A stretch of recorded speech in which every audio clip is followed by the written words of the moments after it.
Write the correct numbers in the 3 empty boxes.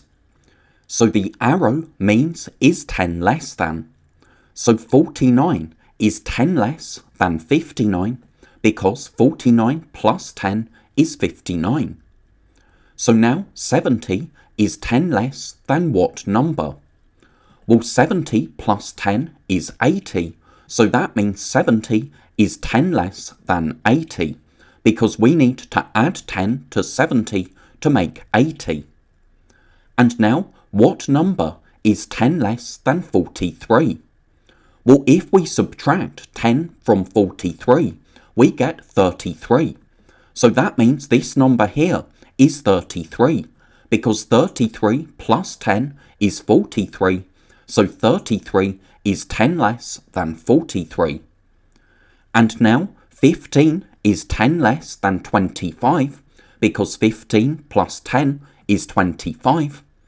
And finally, what number is 10 less than 10? Well, if we subtract 10 from 10, we get 0, because subtracting the same number from itself always gives us 0. So that means this number here is 0, because 0 plus 10 is 10, so 0 is 10 less than 10. This table shows how many journeys a taxi driver made on 5 days and how much money he collected. How much money did he collect on the day that he made the most journeys? So we have the number of journeys in this column and the money collected here. Now the day that he made the most journeys will be the day where the number of journeys is the highest. So the highest number that we have here, the largest number, is 36. So that's on Tuesday, and we want to know how much money did he collect.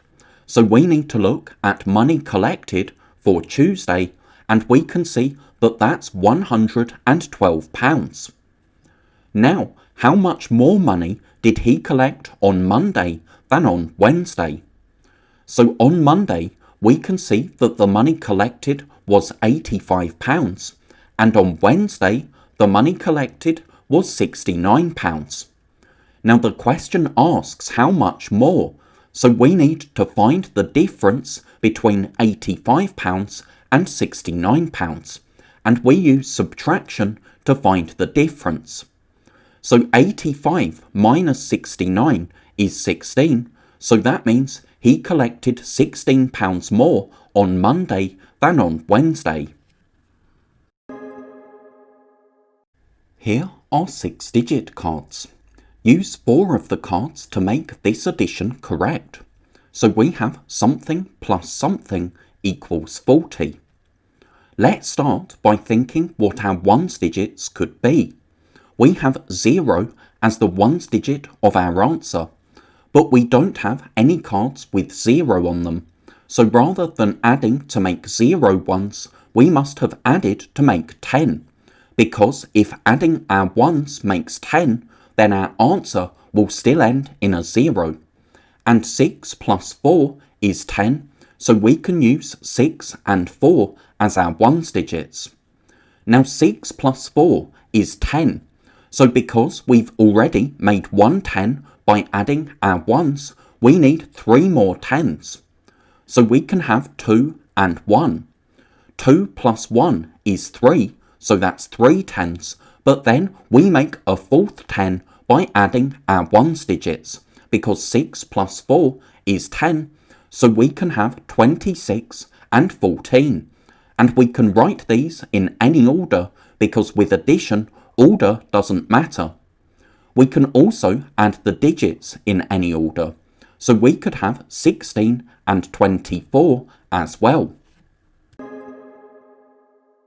One of these numbers does not belong in this set.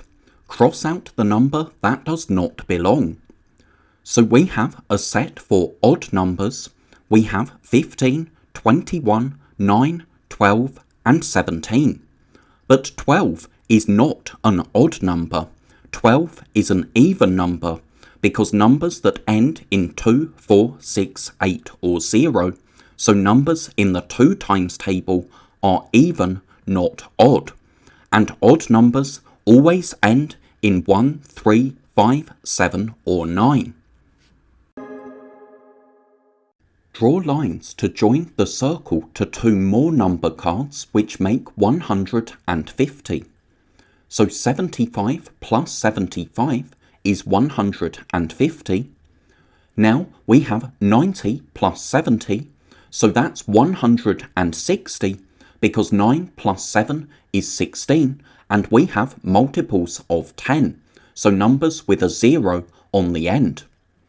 So we don't want to match that to 150, so let's look at 85 plus 65. We could use column addition to work this out, or we could see that 80 plus 60 will be 140 because 8 plus 6 is 14, and then if we add our ones digits, 5 plus 5 is 10, so adding our tens gives us 140, and adding our ones gives us 10, so our answer is 150, because 140 plus 10 makes 150. So we need to match this card here with 150. Now we have 450 minus 300. So if we're subtracting a multiple of 100, so a number that ends in 2 zeros, our tens and ones digits will stay the same, and 4 minus 3 is 1. So that will give an answer of 150. So we've matched 2 more number cards to 150, but just to check, let's work out 220 minus 80. That's 140 because 22 minus 8 is 14 and we have multiples of 10.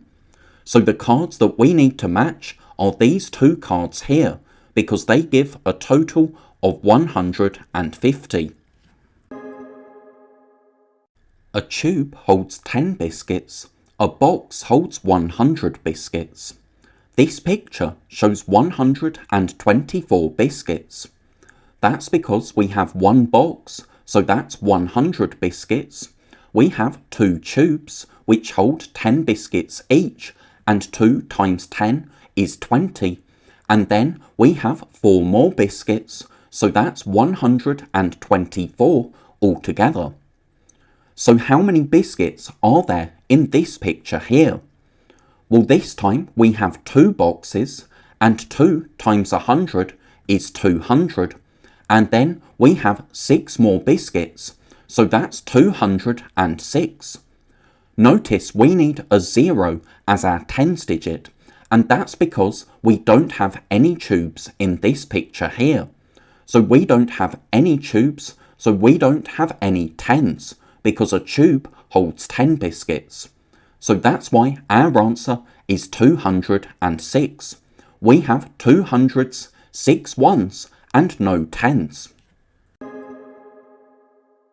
Robin has these coins. How much money does he have? So with questions like this, it's a good idea to count the largest value coins first and cross off coins as we count them to make sure that we don't accidentally count the same coin twice. So our largest coin is 20 pence. If we add this 10 pence coin, that gives a total of 30 pence. Another 10 pence makes 40. Another 5 makes 45. Another 2 makes 47. And another 2 makes 49. So we've counted all of our coins and we have 49 pence. So that's how much money Robin has. Jan is 9 years old. Her mother is 31 years old. How many years older is Jan's mother? Circle which of these you could use to work out the answer. So here we need to compare 2 things. We need to compare Jan's age to her mother's age. So we need to find the difference, and we find the difference using subtraction. So we could work out 31 minus 9, and that would tell us how much more 31 is than 9. So how much older Jan's mother is than her. Mina has 200 millilitres of apple juice in her cup. She drinks 140 millilitres. How much juice is left? So if she drinks 140, she will have 140 less than 200. So we need to work out 200 minus 140. That's 60, because 20 minus 14 is 6. So if we have 20 with a 0 on the end, so 200, minus 14 with a 0 on the end, so 140, that will be 6 with a 0 on the end, so 60. So that means 60 millilitres of juice is left. 75 children take part in a quiz. There are 5 children in each team. How many teams are there altogether? So to answer this question, we need to work out 75 divided by 5. And the reason why we need to use division here is that they've given us the total. We know the total number of children, and we know how many children are in each team. So when we know the total and the amount in each, or the amount in one of something, we can divide to find the answer. So 7 divided by 5 is 1 remainder 2, because 1 times 5 is 5 plus 2 is 7. And 25 divided by 5 is 5, so that means there are 15 teams. And we can check, because if there are 15 teams and 5 children on each team, we can multiply, and that gives us 75. So gives us the total number of children who take part in the quiz.